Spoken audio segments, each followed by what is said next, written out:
எதுக்காக அந்த வீட்டுக்கு போகணும்னு வந்தீங்க? என்னால நான் எங்க கணவர் இறந்தப்போ எல்லாரும் எனக்கு என்ன சொன்னாங்கன்னா, உன்னால எதுவுமே முடியாது, நீங்க தான் இருக்கணும், நீ இப்படிதான் இருக்கணும்லாம் என்கிட்ட சொன்னாங்க. Bigg Boss the common man அதை பத்தி கொஞ்சம் சொல்லுங்க. இப்போ நான் ரோட்ல நடந்து போறேன், ஏதோ ஒரு கிறுக்குத்தனமா ஒண்ணு பண்றேன்னா, நான் அது நல்லதா பண்றேனா கெட்டனா பண்றதான்றதே இங்க விஷயமே இல்லை. ஆனா எல்லாரும் என்னை பாக்குறாங்களான்றதான் விஷயம். இந்த சோசியல் மீடியால அதிகமா வந்து ஜட்ஜஸ் யாரும் சரியில்லைப்பா அப்படிங்கிற மாதிரி தான் சொல்றாங்க. உங்களுடைய பார்வை என்ன? ஜட்ஜஸ் வந்து ஒரு பப்பட் மாதிரி தான், அதுல எந்த விதமான மாற்று கருத்தும் எனக்கு கிடையவே கிடையாது. அந்த 4 ஜட்ஜஸ்ல இவங்க வந்து அந்த ஜட்ஜஸ்ங்கிற இடத்துக்கு வந்து தகுதியே இல்லைன்னு நீங்க யாரை நினைக்கிறீங்க? சுத்தமா தகுதியே இல்லை. ஆமா, ராஜு தான் டைட்டில் வின்னரா வரலாம் இருந்திருக்காருல்ல. நீங்க என்ன நினைக்கிறீங்க? ராஜு வந்து டைட்டில் வின்னர் ஆயிட்டாரு, அவருக்கு எல்லா கேப்பபிலிட்டியும் இருக்குன்னா. ராஜு வந்து ஓகே, நீ அப்புறம் நீ உன்னோட ஆடிட்டிங் பாத்துக்கணும், அந்த ஒரு அந்த ஃபேஸ்ல காமிச்ச அந்த ரூடு, அந்த பேச்சுல காமிச்சது, என்னதான் டாக் பேக்ல சொல்லியிருந்தாலும் இவரையா அந்த ரூடா அந்த அளவுக்கு அவர் பிஹேவ் பண்ணிக்க வேண்டாம். அது பார்க்கலே ரொம்ப கஷ்டமா இருந்தது ஆக்சுவலா. என்கிட்ட ஆரி என்ன கேட்டாரு, சரி ஓகே நீங்க இங்க என்டர்டைன்மெண்ட் பண்ணுங்க அப்படின்னா, அந்த இடத்துல என்ன நடக்குதுன்னே தெரியாம போய் நிக்கிறவங்கள்ட்ட நீ எங்களை என்டர்டைன்மெண்ட் பண்ண, நான் திருப்பி ஆரி சார்ட்ட நான் என்ன பண்ணணும், அந்த சாமா பொண்ணு பண்ண மாதிரி குட்டிக்கரணம் போட்டு காமிக்கணுமா, பல்டி அடிச்சு காமிக்கணுமா, பைத்தியகாரத்தனமா இருக்குது அப்படின்னு யார் ஒருத்தர் என்ன நினைச்சிடக்கூடாதுன்ற அந்த மாதிரி பைத்தியகாரத்தனம் பண்ணாதான் உள்ள போகணும். அப்படிதான் அட்டென்ஷனை வந்து கிரியேட் பண்ணிட்டாங்க. இப்ப இதெல்லாம் பார்க்கல என்னடா கோமாளித்தனமா இருக்கு. ஒரு அட்டென்ஷன் சீக்கிங்க்கு நம்ம வாய்ஸ் அவுட் பண்ணுவோம்ல, சம்பந்தமே இருக்காது, அந்த இடத்துல நான் எந்திரிச்சு கத்துவேன். சோ இல்லன்னு நீங்க சொல்றீங்க, அது சத்தியமா காமன் மேன் ஷோ இல்ல.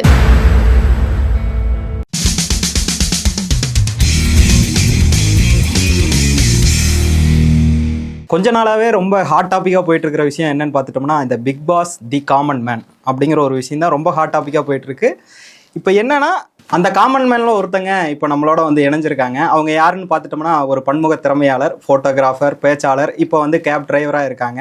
அக்கா வணக்கம். காமாட்சி உமா மகேஷ், எப்படி இருக்கீங்க? நல்லா இருக்கேன்ப்பா, நீங்க எப்படி இருக்கீங்க? நல்லா இருக்கேன்க்கா. Bigg Boss the common man அதை பற்றி கொஞ்சம் சொல்லுங்க. ஆக்சுவலா அதை பற்றி சொல்லணும்னா நிறையா சொல்லலாம், ஆனால் விட்டுறலாம் அப்படின்னு தான் எனக்கு தோணுது. ஏன்னா நாங்கள் எல்லாருமே என்ன நினச்சி உள்ளே போனோம் அப்படின்னா, பிக் பாஸ் தி காமன் மேன்னோன்னா உங்களுக்கு எல்லாருக்கும் என்ன தோணும், உங்களை மாதிரி என்ன மாதிரி சிஸ்டர் மாதிரி அப்படி தான் தோணும்ல. ஒரு காமன் மேன்னா என்ன, சராசரி மனுஷன், அவன் அன்றாட வேலையை பார்த்துட்டு இருக்கான். நம்மளுக்கு ஒரு வாய்ப்பு கிடைச்சிடாதா, நம்மளுக்கு ஒரு வாய்ப்பு கிடைச்சிடாதான்னு ஒவ்வொருத்தரும் ஒவ்வொரு ஃபீல்டில் இருந்து தான் இங்கே வந்துருந்தாங்க. லைக் எப்படி சொல்கிறதுனா, ஒரு ஒரு சாதாரண வேலை பார்க்குறவங்க, இப்போ முனியமக்கா மாதிரி ஒரு வடக்கடை வச்சுருந்துருக்கவங்க, அவங்க என்னதான் யூடியூபராக இருந்தால் கூட அவங்களும் ஒரு சாதாரண குடும்ப பெண், அவங்களோட தொழில் அது, அவ்வளோதான். அந்த மாதிரி நிறைய பேர் நல்லா படித்தவங்க, படிக்காதவங்க, ஒரு மாடல், ஒரு பேச்சாளர், ஒரு அந்த பிரியவர்ஷினி நைட்டி போட்டு, அது ஒரு காமன் மேன் தான். ஓகேவா? இப்படி இந்த மாதிரி நிறைய பேர் எல்லாருமே வந்திருந்தாங்க. எனக்கு என்ன தோணுச்சு அப்படின்னா, நாங்கள் ஏற்கனவே பேசின விஷயங்களை இன்டர்வியூஸில் நீங்கள் பார்த்துருப்பீங்க, ஓகேவா? ஸோ அதில் வந்து இந்த சுகுமாரன்லாம் ஏன் கூப்பிட்டீங்க, இப்போ முனியமக்களை ஏன் கூப்பிட்டீங்க அப்படின்னு சில விஷயங்கள்லாம் நான் பேசும் பொருளாச்சு. நாங்கள் என்ன நினச்சோன்னா, அவங்கள ஏன் நாங்கள் காமன் மேன் லிஸ்ட்டில் வைக்கல அப்படின்னா, அந்த இடத்துக்குள்ளே நாங்கள் ஒரு 10 பேர் இருக்கோம்னு வச்சுக்கோங்களேன். அந்த 10 பேரில் ஒருத்தரை பாயிண்ட் அவுட் பண்ணி நீங்க தானே அப்படின்னு சொன்னாலே அவங்க செலிபிரிட்டி. செலிபிரிட்டி மீன்ஸ் அவங்கள ஒருத்தருக்கு தெரிஞ்சிருக்கு, அடையாளப்படுத்த முடியுது. சுகுமாரனா அடையாளப்படுத்த முடியுது, என்னை யாருமே அடையாளப்படுத்தலையா, 100 பேர்ல ஒருத்தன் கூட என்னை அடையாளப்படுத்தல. அப்ப அந்த இடத்துல நான் காமன் மேன்.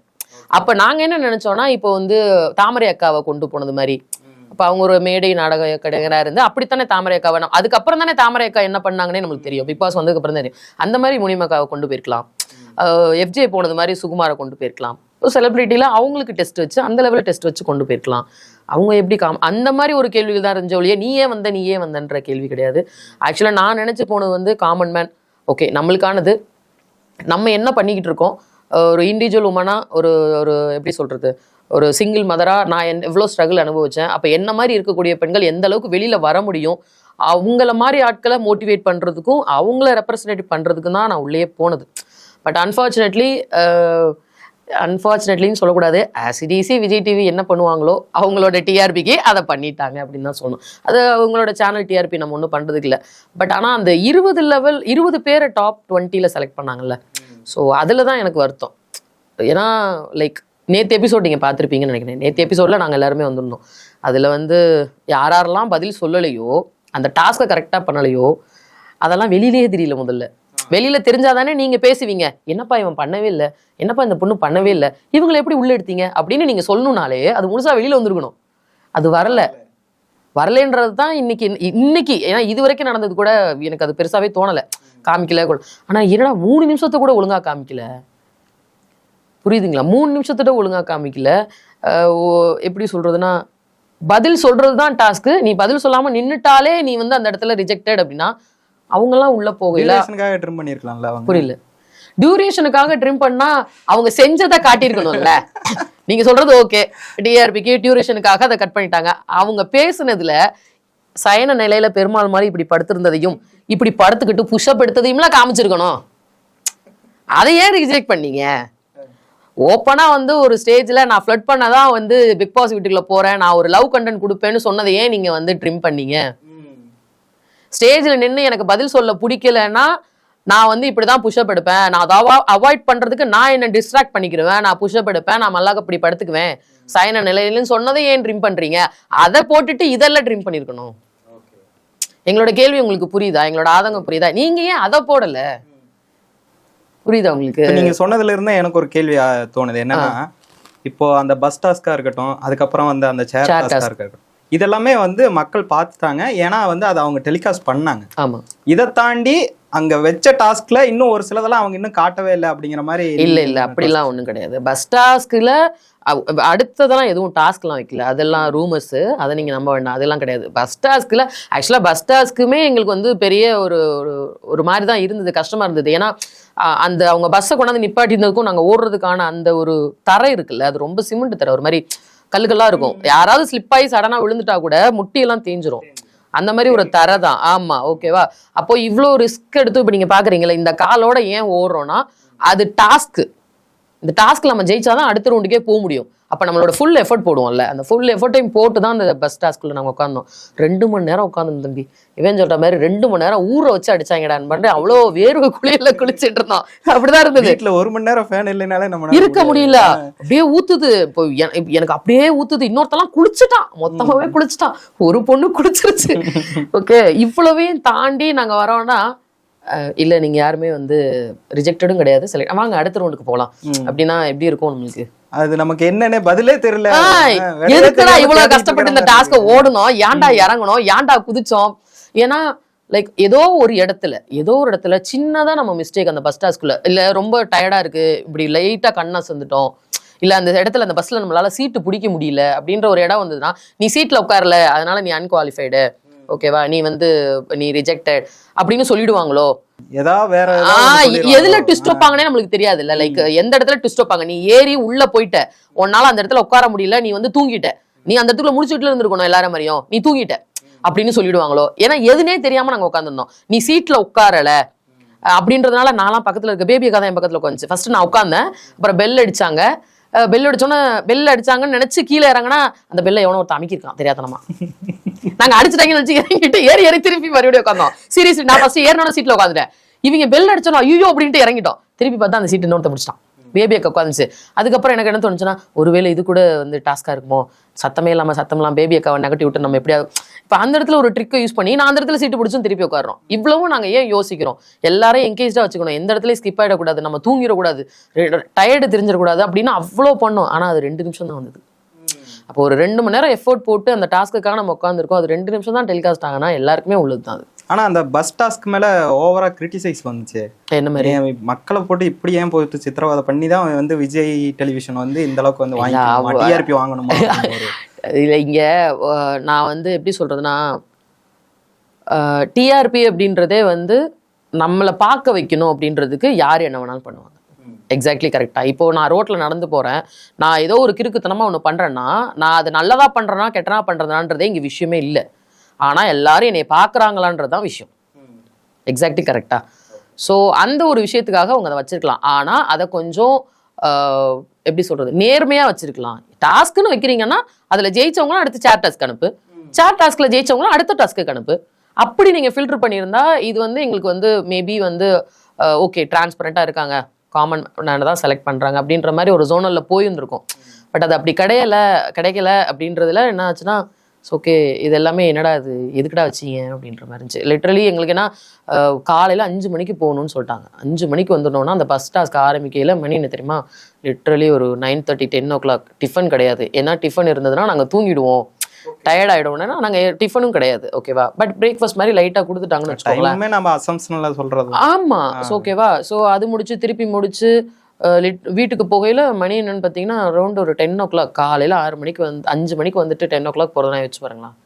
இவ்வளோ ஸ்ட்ரகிள்ஸையும் நம்ம ஏன் ஃபேஸ் பண்ணுறோன்னா அது வந்து ஓப்பனாக டிரான்ஸ்பரண்டாக இருக்குது. நம்ம விளையாட போகிறோம், நம்ம அதிலிருந்து அடுத்தவங்களை ஜெயிச்சு உள்ளே போகிறோன்றது தான் இங்கே கேமே.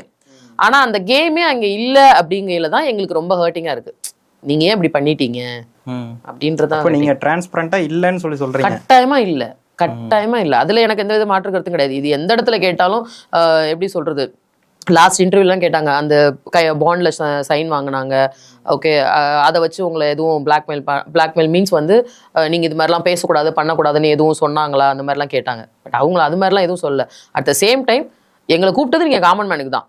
நாங்கள் வந்து எந்த இடத்துலையும் உங்களை வந்து நீங்கள் எங்களை வந்து உங்களுக்கு அடிபடும் என்ன வேணாலும் நடக்கலாம், நீங்கள் அதை வந்து எங்களை பிலிம் அதெல்லாம் ஓகே. இப்போ நான் எனக்கு அடிபடுறதுக்கு விஜய் டிவி தான் காரணம்னு நான் சொல்ல, ஓகேவா. நான் டாஸ்க் விளாண்டா அடிபட்டுச்சு, அவ்வளோதான். அட் த சேம் டைம் ஆனால் அந்த இடத்துல எந்த இடத்துலையுமே ஒரு வெளிப்படைத்தன்மை இல்லை அப்படின்றது தான். வெளிப்படைத்தன்மைன்றது அவங்க எல்லாத்தையும் எங்ககிட்ட சொல்லணுன்றது இல்லை, விளாண்ட டாஸ்கில் வெளிப்படைத்தன்மை இல்லை.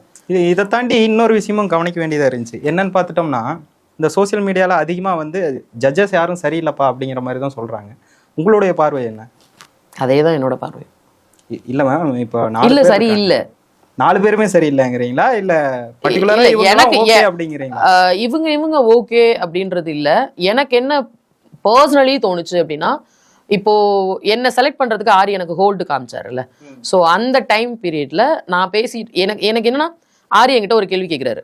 ஓகே, என்கிட்ட என்ன கேள்வி கேட்கிறாருன்னா, நீங்க ஒரு பேச்சாளர்னு சொல்றீங்க, உங்களுக்கு நான் மேடையில பேசுறதுக்கு வாய்ப்பு வாங்கி தரேன் அப்படின்றாரு. ஆல்ரெடி நான் பேச்சாளர்னு என்னோட சரௌண்டிங்ல இருக்கவும் தெரியும். நான் என்னோட ஊர் நேட்டிவ் காரைக்குடி, என்னோட காரைக்குடியில் இருக்கக்கூடிய அழகப்பா காலேஜ்லயே நான் சீஃப் கெஸ்டா போயிட்டு இருந்தால், அப்ப எனக்கு யாரும் மேடை வாங்கி தர வேண்டாம், எனக்கு யாரும் வேலை வாங்கி தர வேண்டாம். அப்ப நான் ஆரிட்ட பதில் சொல்றேன், இந்த பெருமையெல்லாம் நான் அங்கே போய் சொல்ல வேண்டிய அவசியம் எனக்கு கிடையாது. ஓகே, அப்ப நான் ஆரிட்ட சொல்றேன், இங்க நான் வேலை தேடி வரல, பிக் பாஸ்ல வாய்ப்பு தேடி வந்திருக்கேன். மேடை தான் வேணும்னா எங்கேயோ போய் நான் யார்கிட்ட வேணாலும் தேடி வாங்கிடலாம். இங்க வந்திருக்கிறதுக்கு காரணம் என்ன மாதிரி இருக்கக்கூடிய பெண்கள் வெளியில வரணும் அப்படின்னா, இன்னைக்கு நான் ஒவ்வொருத்தரையும் கேப்ல ஏத்திட்டு போகையில எங்கிட்ட கஷ்டம் நிறைய பேர் ஃபீல் பண்ணிட்டு வருவாங்க, அவங்களுக்கு நான் மோட்டிவேஷன் கொடுக்குறேன். ஓகே, நிறைய பேர் என்கிட்ட கஷ்டத்தை சொல்லுவாங்க, கவலைப்படாதீங்கன்னு ஆறுதல் சொல்றேன். இப்ப நான் ஒவ்வொருத்தருக்கும் சொல்றேன், ஏன்னா நான் இதெல்லாம் தாண்டி வந்திருக்கேன்னு ஒவ்வொருத்தரையும் சொல்றேன். அதை நான் பல லட்சம் பேர்கிட்ட கொண்டு போய் சேர்த்து அட் அ டைம்ல ஒரு 100 பேர் என்ன மாதிரி வெளியில வந்தாங்கன்னா சந்தோஷம் தானே. அதுக்கு தான் நான் இது யூஸ் பண்றேன்னு சொல்றேன். இப்போ நான் சோஷியல் மீடியால ஒரு விஷயத்தை சொல்றேன் அப்படின்னா அது 10 பேருக்கு ரீச் ஆகுதுன்னா, இந்த டிவில சொல்லல, இந்த பிளாட்ஃபார்ம்ல சொல்லல, லட்சம் பேருக்கு ரீச் ஆகும். அந்த லட்சத்துல ஒரு 1000 பேர் பெண்கள் வெளியில வருவாங்களா, பரவாயில்ல இந்த அக்கா வந்திருக்குன்னா நம்மளாலே வர முடியாதுன்னு வருவாங்கல்ல, அதுக்கு தான் இங்க வந்திருக்கேன்னு சொன்னேன். ஆனா என்னைய போட்டு காமிச்சது எப்படி தெரியுமா, எனக்கு பேச பிடிக்கும், சோறு தண்ணி இல்லைனாலும் நான் பேசிக்கிட்டே இருப்பேன் அப்படின்றது மட்டும்தான். இப்ப பேசணும்னா நீங்க என்ன நினைக்கிறீங்க, இப்படி நம்ம எல்லாரும் உட்காந்து பேசிக்கிட்டே இருக்குதா? அது இல்லைல்ல பேச்சு. என்னோட பேச்சு உங்களை எதிலாவது இம்பாக்ட் பண்ணணும். அந்த பேச்சுன்றது எப்படின்னா அதனுடைய தாக்கம் வந்து எனக்குள்ள வந்து ஏதோ ஒரு இடத்துல இருக்கு, அது எதுவா வேணாலும் இருக்கலாம். நான் சில நேரத்துல நான் பேசுறது உங்களுக்கு ஹர்ட் கூட ஆகலாம், அதுவும் என்னோட திறமை தான். சும்மா உட்காந்துட்டே இருக்கல, உங்களை நான் கோவப்படுத்தவும் என்னால முடியும், சிரிக்க வைக்கவும் முடியும், சிந்திக்க வைக்கவும் முடியும், அழ வைக்கவும் முடியும். அதுதான் நம்மளோட பேச்சு. அந்த பேச்சை என்னால கொடுக்க முடியும்னு சொன்னதை அது எப்படியோ போயிடுச்சு, வேற மாதிரி போர்ட்ரே பண்ணி எப்படியோ போயிடுச்சு. ஒரு 2-3 பேர்லாம் இன்ஸ்டால வீடியோ எடுத்து போட்டிருக்காங்க. அக்கா தவறா எதுவுமே சித்தரிக்கல, மற்றபடி ட்ரோல் எதுவும் பண்ணல. எனக்கே கஷ்டமா இருந்தது, என்னடா நீங்க அக்கா ரொம்ப நல்லா பேசுறோம்டா, என்னை பத்தி ட்ரோலே பண்ணல அப்படின்ற மாதிரிலாம் இருந்தது. ஆனா ஒரு ஸ்டேஜ்ல அவங்க பார்க்கல, சரி எல்லாமே சரிதாக்கா, ஆனா நீங்க பேசிட்டே இருந்தீங்கன்னா எப்படிதாக்கா கேட்டுக்கிட்டே இருக்குதுன்னா இது எந்த அளவுக்கு ப்ரொஜெக்ட் ஆயிருக்குன்னு பாருங்களேன். பேசுறதுன்றது அது கிடையாது இல்ல, இப்ப எல்லாருமே பேசுவோம், நீங்களும் பேசுவேன், நானும் பேசுவேன், தங்கச்சி பேசுவோம், எல்லாருமே பேசுவோம். ஆனா அந்த பேச்சு எது சம்பந்தப்பட்டது, உங்கள்கிட்ட அது எப்படி போய் சேருது, அது எப்படி எதிரொலிக்குது, அதேதான் பிரதிபலிக்குது. அதேதான். இப்ப 1000 பேர் இருந்தா அந்த 1000 பேரை என்னால சிந்திக்க வைக்கவும் முடியும், சிரிக்க வைக்கவும் முடியும். அதுதானே திறமை. அதை நான் வெளிக்கொண்டு வரணும், அதை நான் வெளிக்காட்டணும். இவ்வளவையும் வச்சு நான் இந்த ஸ்டேஜ்ல இன்னைக்கு வந்து நான் நிக்கிறேன். அப்ப பெண்கள் எல்லாரும் வெளியில வந்தா உங்களாலையும் முடியும். அதை நான் சொல்லணும்னு தான் விருப்பப்பட்டேன். ஆனா அதை அப்படியே கட் பண்ணிட்டாங்க. அப்ப கேட்ட கேள்விக்கு நான் சொன்ன பதிலே கட் பண்ணியிருக்காங்க. உங்களுக்கு புரியுது? அந்த பதிலையாவது நீங்க ஃபுல்லா போட்டுக்கணும். ஓகே, நீங்க வந்து ட்ரிம் பண்ணுங்க, கட் பண்ணுங்க, தேவையில்லாத கட் பண்ணுங்க, அது உங்களோட இஷ்டம். பட் கேட்ட கேள்விக்கான கொடுத்த நான் பதில் இருக்குல்ல, அந்த பதிலையாவது ஃபுல்லா போட்டுக்கணும்ல. அப்ப அதையே நீங்க போடலையா, அப்ப நான் வெளியில எப்படி தெரிவேன்? இந்த மாதிரி லூஸ் தனமா தான் தெரிவேன். அப்ப எனக்கு என்ன தோணும், என்னப்பா நான் கேட்ட கேள்விக்கு என் தங்கச்சி எனக்கு ஃபோன் பண்ணி கேட்கிறா, என்னல நீ பதில் சொல்லியிருக்க அப்படின்னு என்னை கேட்கிறா. என் கூட பிறந்த என் கூட பிறந்த கேட்கா, ஏய் நீ அப்ப சொல்லிருக்க வேண்டாமா, எனக்கு ஒண்ணு நீங்க மேடை எல்லாம் வாங்கி தர வேண்டாம். இப்படியே என்கிட்ட ரெக்கார்ட் இருக்கு என் தங்கச்சி பேசுறது. இப்ப கூட உங்க கண்ணுக்கு முன்னாடி ஃபோன் பண்ணி கேட்கிற மாதிரி அதே கேள்வி கேட்டா, நீ என்ன இப்படி சொல்லிட்டு வந்திருக்க, அந்த இடத்துல நீ ஒண்ணும் வேலை தேடி போகல, நீ சொல்லிருக்கணும்ல அப்படின்னா, நான் சொன்னல கட் பண்ணிட்டாங்களே என்ன வேணுமோ அது மட்டும் ஓகேவா. இதை 2-3 பேர் கேட்கறாங்க. ஓகேவா. அப்ப எனக்கு என்ன தோணுதுன்னா, நம்ம வேற விதமா நம்ம போட்டிட்டு ஆயிட்டோமோ இந்த இடத்துல அப்படின்ற மாதிரி அப்ப அது வந்து டிரான்ஸ்பரன்சி இல்ல. பதிலையாவது கரெக்டா போட்டுருக்கணும்ல. அப்ப எங்களை பத்தி மத்தவங்க நினைக்கிறவங்க என்ன நினைப்பாங்க, அப்படிதான் எனக்கு தோணும். இன்னொரு விஷயமும் நோட்டீஸ் பண்ணேன், அந்த ஜட்ஜஸ்ல ஒவ்வொருத்தங்களும் ஒவ்வொரு ஆளுக்கு வந்து, அதாவது ரிஜெக்ஷன் ஆனவங்கள யாருக்காவது வந்து பர்சனலா மெசேஜ் பண்ணி இப்ப எப்படி இருக்கீங்க, என்ன பண்றீங்க அப்படிங்கிற மாதிரி ஏதோ ஒரு மெசேஜ் அனுப்புனதா. அது எல்லாருக்கும் பண்ணிருக்காங்களா அப்படின்னு எனக்கு தெரியல. பட் பிரியவர்ஷினி அந்த நைட்டி போட்டு வந்தவங்களுக்கு மட்டும் பண்ணியிருக்கதா பிரியவர்ஷினி எங்ககிட்ட டைரக்டா அது ஓவியா மேம் அனுப்பி இருந்தது. அதே மாதிரி மீதி இருக்கிற 3 ஜட்ஜஸும் அவங்களுக்குன்னு பிடிச்சவங்களுக்கோ இல்ல சம்பந்தப்பட்டவங்களுக்கோ யாருக்கோ மேபி இருக்கலாம். அதை நான் இன்னும் பார்க்கல. அது ஏன் செலக்டிவா மட்டும் அவங்க ஏன் அதை பண்ணணும்? மேபி அப்போ வந்து வெளியில காட்டப்படாத சம்பவங்கள் ஏதாவது உள்ள நடந்திருக்கலாம், அதனால நீங்க எதுவும் ஹர்ட் ஆயிராதீங்க அப்படின்னு கூட அவங்க அனுப்பிச்சிருக்கலாம். ஓகே. இந்த 4 ஜட்ஜஸ்லயுமே அதிகமா வந்து இப்போ சோசியல் மீடியால யாரை போட்டு அடிக்கிறாங்கன்னா அவரு ராஜண்ணாவை தான் போட்டு அடிக்கிறாங்க. அதுக்கான காரணம் என்னன்னா, அவருடைய பேச்சா இருக்கட்டும், அவரு எடுத்து வைக்கிற கருத்தா இருக்கட்டும், எல்லாமே வந்து ஓரளவுக்குங்கிறத தாண்டி அவங்கள ரொம்பவே காயப்படுத்துற மாதிரி இருக்கு, அந்த மாதிரி வார்த்தைகள் தான் வருது அப்படிங்கிற மாதிரி சொல்லியிருந்தாங்க. நீங்க என்ன நினைக்கிறீங்க? இல்ல அது உண்மைதான், எனக்குமே அப்படிதான் ஃபீல் ஆச்சு. எனக்கு பர்சனலா நான் பார்க்கையிலையும் அது ஃபீல், என்னோடதுலயும் அது ஃபீல் ஆச்சு, மற்றவங்களோட பார்க்கையிலையும் அது ஃபீல் ஆச்சு. அது வெளியில தெரிஞ்சதே இவ்வளவுனா அப்ப தெரியாம என்ன இருக்கும்? ட்ரிம் பண்ணி நம்ம பார்த்து கட் பண்ணி எடிட் பண்ணி பார்த்த விஷயங்களே நம்மளுக்கு இந்த அளவுக்கு என்னடா இப்படி பேசியிருக்காங்க அப்படின்னு தோணுச்சுன்னா, அப்போ பிஹைண்ட் அந்த ஸ்க்ரீனுக்கு பின்னாடி என்ன நடந்திருக்கும் அப்படின்றத நம்மளை யோசிக்க வைக்கிது தான். இப்போ நீங்க பிஹைண்ட் த ஸ்கிரீன் சொன்னது தான் ஞாபகம் வருது. இப்போ அவருக்கு வந்து டாக் பேக்ல கொடுக்குற இன்ஸ்ட்ரக்ஷனை தானே அவர் ஃபாலோ பண்றாரு, இப்படி பேசுங்க. ஆமா, ஆக்சுவலி அதுதான் ஜட்ஜஸ் வந்து ஒரு பப்பட் மாதிரி தான். அதுல எந்த விதமான மாற்று கருத்து எனக்கு கிடையவே கிடையாது. ஜட்ஜஸ் வந்து டோட்டலி அவங்க வந்து ஒரு பப்பட் மாதிரி தான் உட்காந்துருந்தாங்க. அந்த 4 ஜட்ஜஸ்ல இவங்க வந்து அந்த ஜட்ஜஸ்ங்கிற இடத்துக்கு வந்து தகுதியே இல்லைன்னு நீங்க யாரை நினைக்கிறீங்க? சுத்தமா தகுதியே இல்லை. ஆமா, ராஜு தான், ஒபியஸ்லி ராஜு தான். அண்ட் தென் ஓவியாவுக்கு கூட அந்த அளவுக்கு ஜட்ஜ்மெண்ட் அளவுக்கு நாலேஜ் இருக்கா அப்படின்னு கேட்டா கிடையாது தான். ஸோ மீதி 2 பேர் அவங்க மாயா, மீதி 2 பேரை அவங்களா இருக்க வச்சிருந்தா மேபி கரெக்டான ஆளுங்க செலக்ட் ஆயிருப்பாங்களோ. நான் வந்து ரொம்ப பெஸ்ட் அப்படிலாம் சொல்ல வரல, ஆனா என்னை விட பெஸ்டா இருப்பாங்கல்ல, இருந்தாங்கல்ல, அவங்களும் இன்னைக்கு வெளில இருக்காங்கல்ல, அவங்கெல்லாம் இன்னைக்கு உள்ள போயிருப்பாங்க. ஆரிய நம்ம எப்படி ஸ்கிரீன்ல ஆரி இப்படிதான் ஸ்ட்ரெயிட் ஃபார்வர்ட் இப்படிதான் பேசுவாங்க அப்படின்னு நம்ம ஒரு ஸ்கிரீன்ல பார்த்தோம்ல, அப்படிதான் நம்ம பார்த்திருக்கோம். பிக் பாஸ்லயும் அப்படிதான் நம்ம பார்த்திருக்கோம். இன்னைக்கு அவர் ஒரு ஷோ வேற ஒரு சேனல்ல அவர் பண்ணிட்டு இருக்காரு, அதுலயும் நம்ம அப்படிதான் பாக்குறோம். அண்ட் தென் மாயா அவங்களையும் நம்ம அப்படிதான் பாக்குறோம். அவங்கள வந்து நம்ம வந்து எப்படி சொல்றோம்னா, ஸ்டேட் டு ஸ்டேட் மூஞ்சில் அடிச்ச மாதிரி சொல்லிட்டு போயிருவாங்கப்பா அப்படின்னு தான் பாக்குறோம். மேபி அவங்களா இருக்க விட்டு நீங்களே ஜட்ஜ்மெண்ட் எடுங்க அப்படின்னு அவங்க சொல்லியிருந்தால் திறமையானவங்க, நான் தான் சொல்றேன் என்னையே செலக்ட் பண்ணலன்னு தெரியல. ஏன்னா இது திருப்பி எப்படி ஆகுதுன்னா, நீங்க போயிட்டீங்க, நீங்க பெரிய ஆளா, உங்களை செலக்ட் பண்ணிக்கலாம், அப்படி கிடையாது. என்னை விட திறமையான பசங்களாம் இங்க இருந்தாங்க, அவங்க போயிருப்பாங்க உள்ள நேரம். ஸோ லிட்ரலி ராஜு அந்த இடத்துல தேவையே இல்லாத ஒரு ஆணி தான் அப்படின்னு தான் நான் சொல்லுவேன். இருந்தாலும் அவர் டைட்டில் வின்னரா வரலாம் இருந்திருக்காருல்ல. டைட்டில் வின்னரா வந்து இது எல்லாமே ப்ரோ எப்படின்னா, எல்லாமே கார்பரேட், இவங்க தான் ஃபைனலிஸ்ட்னு அவங்க பண்ணிட்டாங்கன்னா அதுல மாற்றமே கிடையாது. அதோட ரூமர்ஸை தான் நம்ம வந்து ஃபைனலிஸ்ட் வரையில நம்ம வந்து இன்ஸ்டாலாம் பார்ப்போம்ல, இவங்க தான் ஃபைனலிஸ்ட் ஆக போறாங்க, இவங்க தான் அங்கே போறாங்க அப்படின்னு ஒரு விஷயம் பார்க்கலாம்ல. ஏதோ ஒரு இடத்துல லீக் ஆகுது, அது ஸ்ப்ரெட் ஆகுது, அவ்வளவுதான். மற்றபடி நீங்க என்ன நினைக்கிறீங்க? ராஜு வந்து டைட்டில் வின்னர் ஆயிட்டாரு, அவருக்கு எல்லா கேப்பபிலிட்டியும் இருக்குன்னா? அவர் அதுக்கு முன்னாடியே இருந்தே அங்க விஜய் டிவில எல்லாம் இருந்திருக்காரு, அவருக்குன்னு திறமை எல்லாம் இருக்குல்ல. திறமை என்ன இருக்கு? சிரிப்பு காட்டிட்டா திறமையா? வேற என்ன பண்ணணும்னு நீங்க நினைக்கிறீங்க? அததான் இந்த கேள்வியை தான் நான் உங்ககிட்ட இருந்து எதிர்பார்த்தேன். ஓகேவா, இப்ப ஒரு காமன் மேன் உள்ள போய் உட்காடுறோம். ஓகேவா, ஒரு காமன் மேன் எனக்கு டான்ஸ் ஆட தெரியணும்ன்ற அவசியம் இல்ல, பாட்டு பாட தெரியணும்ன்ற அவசியம் இல்ல. நானா இப்போ என்ன கேக்குறேன்னா, நீனா இருக்கிறதுக்கு எதுக்கு உள்ள போற அப்படின்னா, ரியாலிட்டி ஷோல போய் வேற என்னடா பண்ணணும்? ரியாலிட்டி ஷோ, இப்போ நான் சிங்கிங் ஷோ போனா நீ பாடவே தெரியல ஏமா வந்தேன்னு கேள்வி கேட்கலாம். டான்ஸ் ஆட போனா உனக்கு டான்ஸ் ஆட தெரியல நீ ஏன் உள்ள வந்து நீ கேள்வி கேட்கலாம். கரெக்டா? ஒரு பட்டிமன்றம் பேச போறோம்னா உனக்கு பேசவே தெரியல நீ எதுக்கு இங்க வந்து என்ன கிளிக்க போறேன்னு கேட்கலாம். ஏடா ஒரு காமன் மேன், அது ரியாலிட்டி ஷோ, அங்க போய் நீனா இருக்கிறதுக்கு ஏன்டி உள்ள போறேன்னு கேள்வி கேட்டா இது கேவலமா இல்ல? அந்த கேள்வி அசிங்கமா இல்ல? இதெல்லாம் கேக்குறாங்க. இது வெளியில கேட்கறவனா நான் அந்த அளவுக்கு சொல்றேன். இப்ப அந்த ஜட்ஜு கேக்குறது, இப்போ நான் அந்த 3 பேர் இருந்தாங்கல்ல, என்கிட்ட ஆரி என்ன கேட்டாரு, சரி ஓகே நீங்க இங்க என்டர்டைன்மெண்ட் பண்ணுங்க அப்படின்னா, அந்த இடத்துல என்ன நடக்குதுன்னே தெரியாம போய் நிக்கிறவங்கள்ட்ட நீ எங்களை என்டர்டைன்மெண்ட் பண்ண, நான் திருப்பி ஆரி சார்ட்ட நீங்க ஏதாவது ஒரு என்டர்டைன்மெண்ட் பண்ணுங்க சார் அப்படின்னு நான் கேட்க முடியுமா? ஓகே, கேட்கலாமே, நீங்க காமன் மேனா தானே போயிருக்கீங்க. அந்த இடத்துல எங்களுக்கு அதுக்கான கேள்வியே இல்ல. நீ எங்க மேல ஒரு ப்ரெஷர் போடுற மாதிரி இருந்துச்சு. நீ இப்ப என்டர்டைன்மெண்ட் பண்ணு, அப்ப நீ இங்க பண்ணலைன்னா நீ உள்ள போய் என்ன பண்ண போறேன்னு கேள்வி கேட்கறாங்க. நான் தனியா அந்த இடத்துல நிக்கிறேன். நான் என்ன பண்ணணும்? அந்த சாமா பொண்ணு பண்ண மாதிரி குட்டிக்கரணம் போட்டு காமிக்கணுமா? பல்ட்டி அடிச்சு காமிக்கணுமா? புரியுதுங்களா உங்களுக்கு? ஒரு என்டர்டைன்மெண்ட் அப்படின்றது ஒரு 4 பேர் 5 பேர் சேர்ந்து ஒரு இடத்துல இருக்கையில அப்பயும் அந்த இடம் நிதர்சனமா அமைதியா காமா இருந்தா அவங்க யாருமே என்டர்டைனர் கிடையாதுன்னு அர்த்தம். ஓகே, அந்த 5 பேர் அவங்களுடைய குணாதிசயமே அதுவா கூட இருக்கலாமே. அது ஒரு சிலர். ஆனா 5 பேரும் இருக்கையிலையும் அது மாதிரி சத்தியமா நடக்கவே நடக்காது. எப்பேற்பட்ட அமைதியானவங்களும் ஒரு 5 பேர் இருக்கையில அவங்களுக்குள்ள ஒரு கான்வர்சேஷன் போகும். அந்த கான்வர்சேஷன் சிரிப்பா இருக்கும், திடீர்னு சடனா சண்டையெல்லாம் மாறும். நான் பார்த்திருக்கேன். ஓகேவா? அது 5 பேர் இருக்கையில நீங்களா இருக்கையில அமைதியா இருக்கையில ஓகே, நானும் அமைதியான டைப் தான். ஆனா நம்ம 2 பேரும் சரியில்ல, ஏதோ ஒரு டாபிக் பேசுவோம்ல, அதுதான் என்டர்டைன்மெண்ட். அந்த என்டர்டைன்மெண்ட்டை எந்த அளவுக்கு மக்கள்கிட்ட கொண்டு ரீச் பண்ண வைக்குது, இங்க அதுதான் விஷயமா இருக்கணும். ஆனா சடனா தனியா ஒண்ணு நீ என்டர்டைன்மெண்ட் பண்ணுனா, இப்போ அந்த பையன் சுப்பிரமணி பிளஸ் ஷாமா இருக்கையில நடந்ததுதான். சரி, நீங்க 2 பேரும் சேர்ந்து என்டர்டைன்மெண்ட் பண்ணுங்க அப்படின்னு அவங்க இப்படி உட்காந்துருக்கல பேசிக்கிட்டே இருக்கல, அந்த பொண்ணு பல்ட்டி அடிக்கிறா, குட்டி கண்ணம் போடுறா, திடீர்னு இப்படி டான்ஸ் எல்லாம் காட்டுறா. எனக்கு அதை பார்த்தோம் ஐயோ அப்படின்னு தோணுச்சு. நான் தான் நினைச்சேன், ஒருவேளை நம்ம இதெல்லாம் பண்ணிருக்கணுமோ? இல்ல, வேணாம். இப்ப எனக்கு என்ன தோணுதுன்னா, அப்பா நம்மளோட ரெப்புடேஷனோட டீசென்ட்டா முடிச்சுட்டு வெளில வந்துட்டோம். Okay fine. எனக்குன்னு ஒரு ரெப்புடேஷன் இருக்குல்ல. நான் ஆஸ் அ மதரா எனக்கு 2 பசங்க இருக்காங்க. நாளைக்கு என்னது இது பைத்தியகாரத்தனமா இருக்குது அப்படின்னு யார் ஒருத்தர் என்ன நினைச்சிடக்கூடாதுன்ற அந்த மாதிரி பைத்தியகாரத்தனம் பண்ணாதான் உள்ள போகணும். அப்படிதான் அட்டென்ஷனை கிரியேட் பண்ணிருக்காங்க, கிரியேட் பண்ணிட்டாங்க. இப்போ இது அட்டென்ஷனுக்காக தான் பண்றாங்கன்னு சொல்றாங்க. கம்பல்சரி இது எல்லாமே அட்டென்ஷன் ஷேக்கிங் தான். நீங்க பாத்திருப்பீங்க, பிரியங்கா பால்னு ஒரு பொண்ணு இருக்கு. ஓகேவா?